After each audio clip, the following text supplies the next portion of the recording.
Texting and drinking is never a good idea.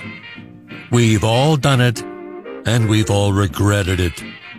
The drunken texts you forgot you sent. Prospectors collected them in Texticated on Rock 107. From area code 732, Toms River, New Jersey, just rolled a joint with wrapping paper, and you say I have no Christmas spirit. Wichita, Kansas, area code 316. There are 144 bottles of wine in my mom's pantry. She just shrugged her shoulders and said it was for the wine pong tournament on Christmas Day. You hit send, and we hit the floor laughing in Texticated on Rock 107. From the 650, San Mateo, California. I say over Christmas we have a beer pong competition with the cousins and see who's really got the best genes in the family. Area code 931, Clarksville, Tennessee. Dipping my Christmas cookies in Kahlua.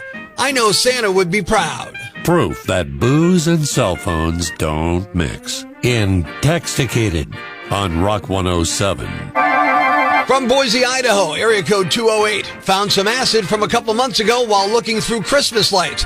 Looks like Santa came early this year.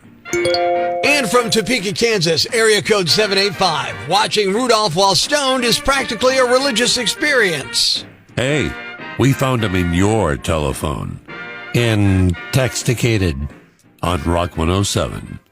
Briefs on Rock 107. Candidates for Time Magazine's Person of the Year include Taylor Swift, Barbie, the Hollywood Strikers, and according to George Santos. Nick Cannon spends $200,000 a year at Disney. Dude, a 12-pack of condoms would have been so much cheaper. Geddy Lee and Alex Lifeson have talked about finding a world-class drummer and touring as Rush. Well, my calendar just cleared up, replied George Santos. Making sure breaking news stays broken. Tune in tomorrow for Prospector's Briefs on Rock 107.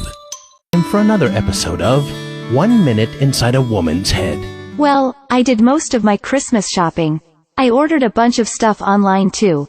I love shopping online. No clogged aisles filled with old ladies who aren't cognizant of the other people around them.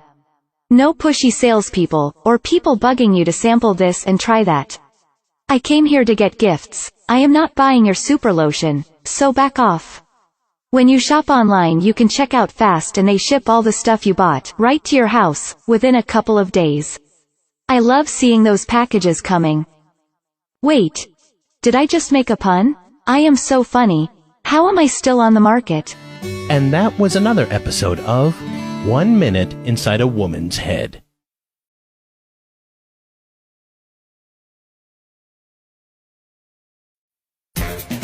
And now it's time for another episode of A Few Seconds Inside a Man's Head. Look at the size of that box on Bob's porch. Man, it's huge. It's the size of a refrigerator box. I wonder what it is. I mean, that's got to be a great Christmas Hey, speaking of big boxes, there goes Bob's wife. And that was another episode of A Few Seconds Inside a Man's Head. Northeast PA's classic rock, Rock 107, Prospector, and I remember Christmas morning and running downstairs. Do you remember that? That feeling of just flying to the tree to see if you got what you've been asking Santa for months, tearing open the thing, and then, yeah, you got the toy you wanted. What was the best Christmas gift you got when you were a kid? Facebook.com/Angry Prospector. Vincent says my Hot Wheels thing with that spinning thing to make the cars fly around the track faster. How about you? G.I. Joe dolls. Now, the Kung Fu Grip or the older version? The older version. Original G.I. Joe. Original G.I. Joe, now, with the dog tags and the uniforms and all that. Do you remember when they started to take G.I. Joe, and it used to be the 18-inch figure, and they took him down to like a 7-inch figure? Do you remember that? No, I only had the big ones. Some people are blessed genetically, I guess. Yeah, good morning, Prospector. Does a BB gun qualify? Did you get it when you were a kid? Yes, I did. And then, yes, it qualifies, man. I got it when I was 7 years old. Lisa on Facebook.com/Angry Prospector says a small purse with all kinds of lip gloss, nail polish, pens and pencils. It was obviously somebody else's favorite, too, because someone at school stole it the first day back. Michael, how about electric football, where all the action figures just kind of congregated to one side of the field? What was your favorite Christmas toy as a kid? My favorite Christmas present was the He-Man Masters of the Universe castle. The castle? You had the whole castle? Yes, I had the whole castle. Facebook.com/Angry Prospector. Guy says, girder and panels, that was an awesome thing. One year I got a Class A racing car set. That was great. Eric, a dragster with a pull strip for power. And Jonathan, a Radio Shack electronic kit. The kids love those, and I love them too. How about you? Favorite Christmas gift you ever got? Prospector. Yeah. Hi, this is Rick. I remember I was 5 years old, and I got 2 pistols side by side, nickel-plated, pearl-handled cap guns. Major Matt Mason. Do you remember that? I do not remember the Major Matt Mason. And he was an astronaut. He had a moon crawler and space station and all that. I completely missed that action figure, man. I don't remember that at all. Well, I'm going back to like 1968. That's right when I was born. I was about 1 then. Okay. Okay. Either way, you loved that toy. That was your best Christmas gift, huh? Yep. Best Christmas gift from my dad, yeah. All right, I love it. Matt says AFX slot car racetrack best gift ever when you're 12.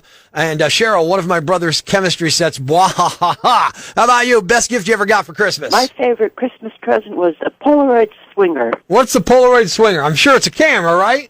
Right, it's an instant camera. You take the picture and it instantly comes out, and you sit there and watch for it to appear. The Polaroid swinger. Come to think of it, I think a good Christmas gift for me this year, a big-breasted swinger. Life's pretty tough right now. There's plenty of bad news, but it's not all bad. It's time for the brighter side of Prospector on Rock 107. A guy in Georgia says his Apple Watch recently saved his life. He was hiking with his dogs, Cinnamon and Sugar. When they saw a coyote, the dogs got spooked, knocked him down, and he broke his femur. He couldn't reach his phone, but his watch detected the fall and helped him call 911. Thanks. We needed that. The brighter side of Prospector on Rock 107. Frosty the Snowman was a jolly happy soul. And now, another edition of how TV shows would be different if they had the internet. We'd like a ticket to the North Pole, please. What? The North Pole? Yes, ma'am. Route you by way of Saskatchewan, Hudson Bay, Nome, Alaska, the Klondike, and Aurora Borealis. Got to make a change at Nanook of the North, though. That'll be $3,000.04, including tax. Oh, but we don't have any money. No money? No money? No ticket! Will you let me sign into PayPal and pay that way? Yeah, sure. Frosty the Snowman is a fairy tale, they say. That was another edition of how TV shows would be different if they had the internet.